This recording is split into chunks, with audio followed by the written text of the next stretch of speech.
إذا حابين تغيرون وجهة نظركم عن الزهرة أو القرنبيط لازم تجربون هاي الوصفة، جدا سهلة وصحية وطيبة. بلشت هنا بتنظيف الزهرة، شلت العضود مالتها بهذا الشكل.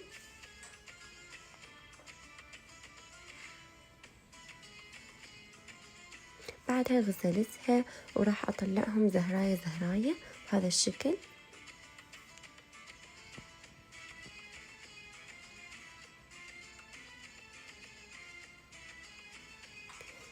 راح نرصهم بالصينية بهذا الحجم، تقدرون تتحكمون بالحجم اللي انتو تحبوه.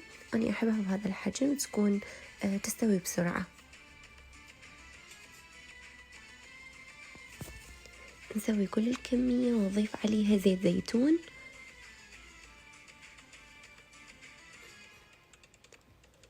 فلفل أسود،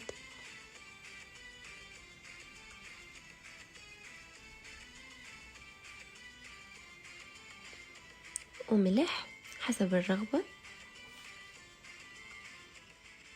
وهنا بالقلاية الهوائية حطيت التوست وقطعته بهذا الشكل. تقدرون تحطوه بالفرن، وهنا استخدمت توست أسمر، حطيت عليه زيت زيتون للفرن. للصوص حطيت لبن، طحينية أو راشي، ثوم حسب الرغبة، زيت زيتون، نصف ليمونة،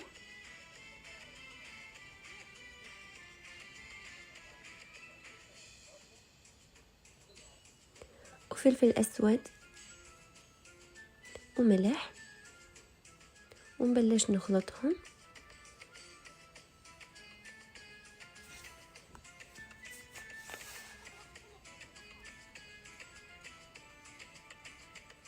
وهنا صار عندي جاهز. راح نحطه على القرنبيط والتوست، ونزينهم بشوية صنوبر، وبألف عافية. وتجربوها وتقولوا لي رأيكم.